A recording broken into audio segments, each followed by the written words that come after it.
But joining us right now on a Patriots Friday, as promised, Patriots offensive coordinator Alex Van Pelt here on WEEI. Alex, thanks for taking the time. We appreciate it. Absolutely. Thanks for having me on. Of course. Only 16 points last week for you guys, but you win. It's a dominant rushing performance. Is that how you want the offense to look? Definitely. I definitely think we need to run the ball to win. That's just always our belief in this offense. And to go out and be able to do that and control the line of scrimmage for the most part of the game, I thought that was a good start to the season. Now, there was a report that came out over the weekend that Drake Maye was getting 30% of the snaps at practice, and Drake Maye, the head coach, confirmed that today. I'm curious, from your perspective, what is the challenge like of getting Jacoby Brissett, the starter, ready to go each week, but also developing the rookie to come in at some point? Yeah, it's definitely a fine line. You don't want to take reps away from your starter. I mean, every rep you have during the week is valuable. So finding the right reps to get Drake in there, to let him continue his growth. And at the same time, when Jacoby's not in there, so it may be a defensive period, we'll take Drake off to the side and kind of walk him through the script and let him go out and call the plays from practice as well. So there's a fine line of taking reps from the starter, but also being able to develop a young quarterback. And I think Drake's had last couple of weeks has been really done a great job. You've obviously been in the league a really long time as both a player and as a coach. Is this something in your experience that has happened often or even before in your experience? No, I have not had a young quarterback. Usually the guys that have been around have been the veteran guys. So this is new. Again, but, just the continued development at the same time, we're doing everything in our power throughout the course of the week to win that game on Sunday. So that's the most important, but at the same time, we still have to continue to develop Drake. So we do want to get back to Sunday and your plans for the Seahawks, but just on the plan for Drake Maye, and Gerard confirmed earlier today 30% was about right, give or take. Did that increase at all this week, or is that the same as a week ago in terms of the reps he's getting in practice? No, that's the same. That's exactly the same, and that'll be the same moving forward.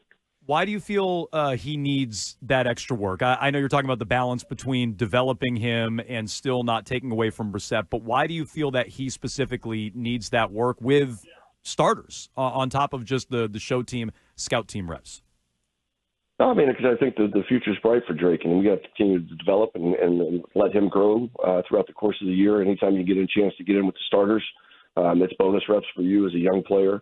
But I think that just watching Jacoby and his process and how he goes through the work week and, what he does on each meeting and just being involved and seeing that process is only going to help him grow as a player, both mentally and physically when we get out on the field.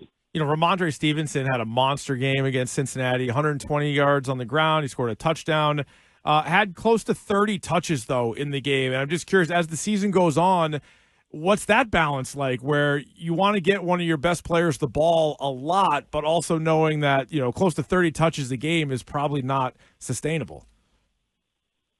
Yeah, no question. He obviously was the workhorse and carried the load for us. We got to find ways to get, AG in the game and take some of those reps off of him. But, if you asked him, he'd want to stay in and take every rep. So it's finding that balance of trying to keep him fresh, throughout the course of the game, but ultimately throughout the course of the season.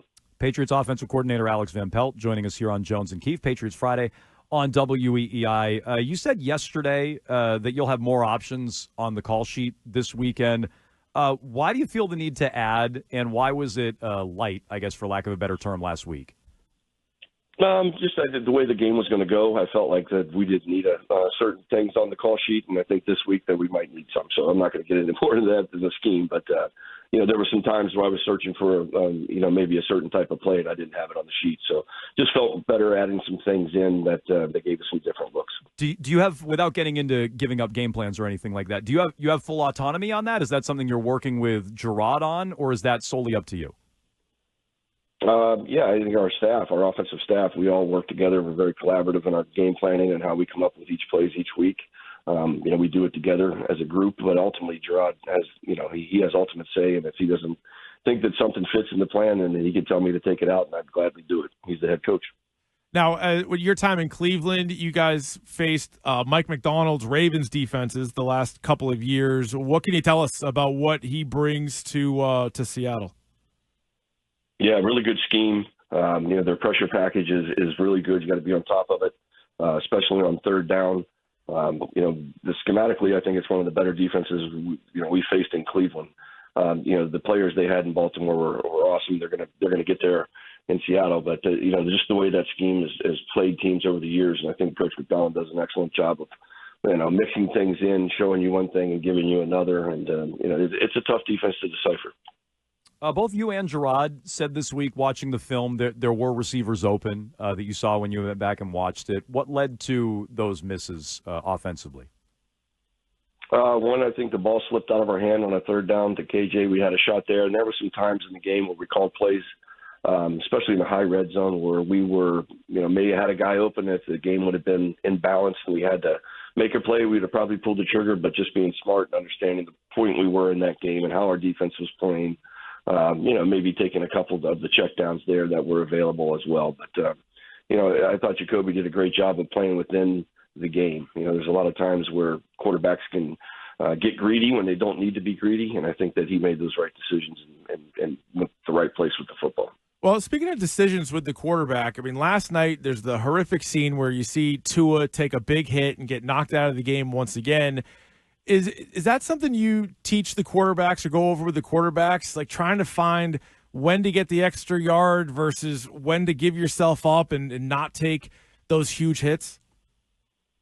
Oh, definitely. Definitely. I mean, it's self-preservation out there from the quarterback position. So we talk about, when do we slide? We never slide in traffic, try to go head first and find a soft place to land. Knowing when I have to try to get the first down, say I'm on a scramble and there's a guy standing at the first down marker, I might have to be a little more physical than I want to be. But for the most part, those guys get hit enough throughout the course of the year, so we're trying to find ways to take those off of them when they get out of the pocket. You're new here to New England, obviously, so we're all trying to get to know more about you, our audience trying to learn more about you. I know you're game planning and getting ready for a game here on Sunday. How much are you able to watch a game like last night? How much are you able to sit back, watch the league on the national televised games, Thursday, Monday nights? Yeah, the mornings come early around here, so I can generally make it to halftime. After that, I'm shot. So I always see the first half. I catch up in the second half in the morning. But, generally I love to watch football.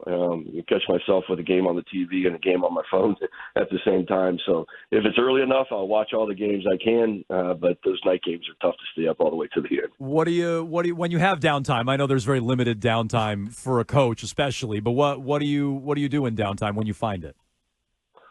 Downtime for me in the spring is probably golf is probably my number one thing I do nowadays. I used to be a big outdoorsman, grew up hunting and fishing as a kid. So that's tough now. I do a lot of fishing now in the spring, but golf is probably my passion right now.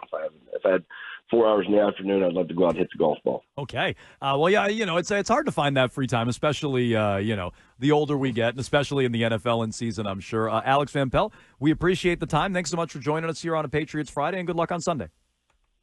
Hey, appreciate you guys. Thanks. All right. Thank you so much. Alex Van Pelt joining us here with his insight on Patriots and Seahawks this weekend.